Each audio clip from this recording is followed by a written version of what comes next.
is SSPTV News, brought to you by Samsung Productions and the Hazleton Standard Speaker.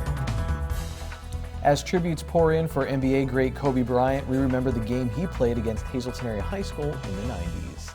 Hello everyone and welcome to a new week of local information from SSPTV and the Hazleton Standard Speaker. I'm Ken Carr and I really and truly thank you for watching today. It was one of the biggest games in local basketball history. Hazleton area against Lower Marion in the 1995 PIAA Quad A playoffs. Many local fans were excited to see how the Cougars would handle a star junior from Philadelphia named Kobe Bryant.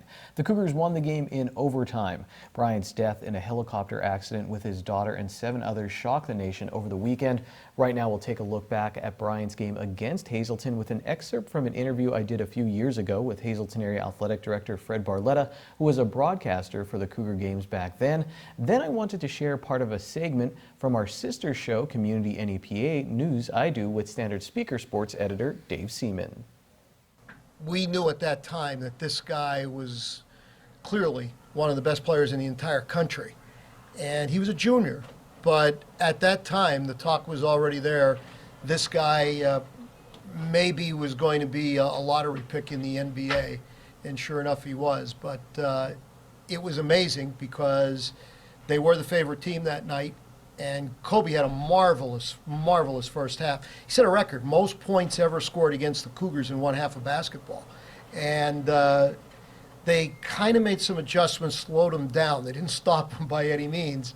Dave, we always talk about sports, you know, maybe bringing people together and being this thing where you take a look at your life a little bit through the lens of sports, and here's a larger-than-life figure who passes away, and it just shocks everybody. Makes you probably think of, if you have daughters and family, makes you think about that. It offers a lot of perspective. Last year, or 2 years ago, it's going to be, I got a phone call about my son being hit by a car at Westchester University, and you know, you didn't know what to expect, and you know that life is so fragile, and you got to appreciate every moment that you have, and that's why, you know, I have 4 children. Thank God they're all healthy and they're all, you know, active in different endeavors. And I always told them before they went to do something, have fun at whatever you do, and have a passion, whatever it is. It could be anything. It could be sports. It could be the arts. It could be anything. And they are all involved in everything. And I thank God for that, because it's something that you know you shouldn't take for granted. The moments that you share with them, and I think this, when you get unfortunate incidents like this, it does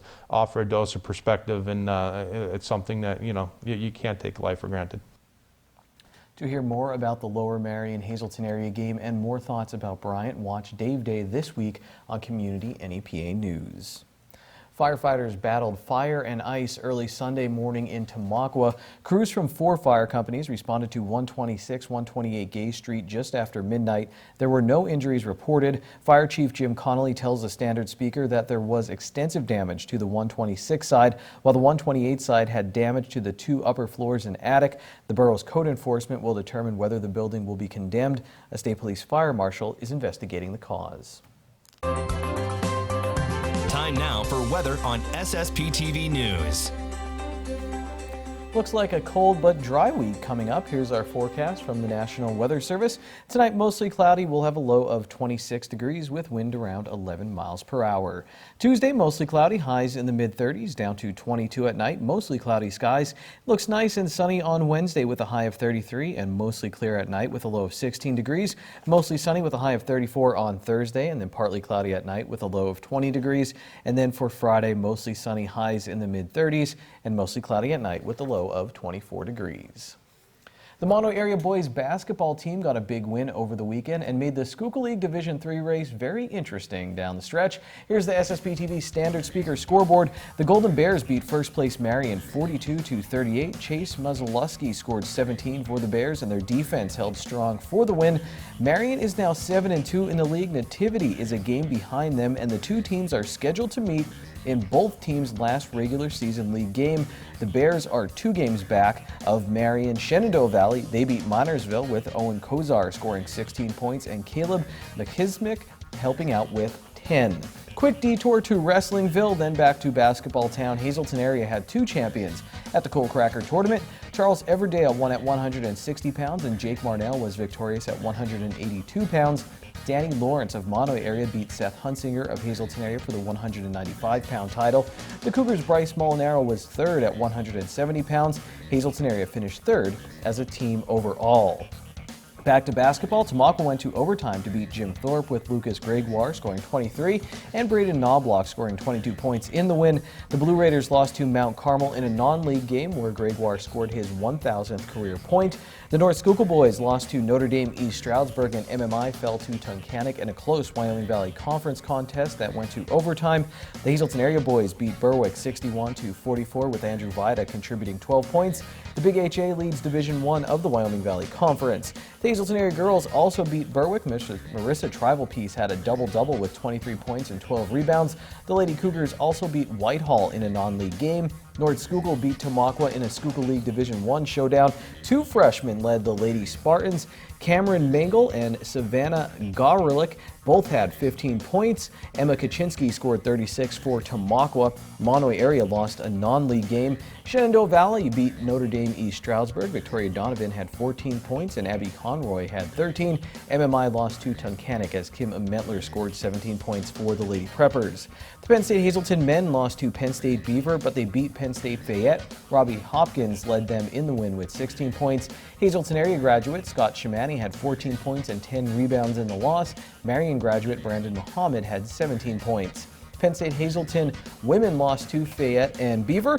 Hazleton area beat Wilkes-Barre area in the pool. Marina O'Hara won the 200 and 100 freestyles and was on two winning relay teams for the girls. Tommy Pollock and Tony Goulstone won two events for the boys and were also part of two winning relays. Pottsville, they swept North Schuylkill in swimming. Ryan Everett won the 200 IM and the 100 freestyle for the North Schuylkill boys. Two big wins for the Wilkes-Barre Scranton Penguins as they tried to climb up the standings in the AHL Atlantic Division. They swept Charlotte and are now tied with them in points in the standings with 51. Hartford leads the division with 59 points. The Grammys were last night, and we keep the vibe going as John Eric Poli takes a look back at the decade in music with a local musician. And in sports, we talk with a Pennsylvania coaching legend about one of his former players at Mount Carmel High School, who's currently the Kansas City Chiefs general manager. That's Brett Veach. Good evening, everyone. Here's today's Talk of the Town. Corks and Chocolate 2020 has been rescheduled to this Saturday, February 1st from 2 until 5 p.m. at the Walk-In Arts Center in Schuylkill Haven. Ticket information is listed on your screen. For more information, you can visit walkinartscenter.org. And the Pennsylvania State Police Troop N currently have their application process and registration information for Camp Sunny Day and Camp Cadet. That information is listed on your screen. And that's today's Talk of the Town. SSPTV News would like to send sincere condolences to the family and friends of these recently departed. Diane S. Curry of Hazleton. A funeral service will be held on Friday at 11 a.m. at University Chapel Mercy Hall in Dallas. Friends may call Thursday from 6 until 8 p.m. at the chapel. The Lehman Family Funeral Home in Wilkes-Barre is in charge of arrangements.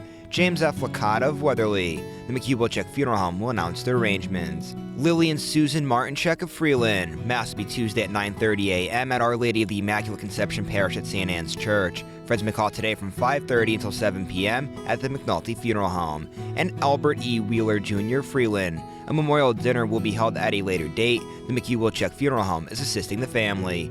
Today's social and obituary report is brought to you by Harmon Funeral Homes and Crematory. Call 570-788-0977 or go to harmonfuneral.com.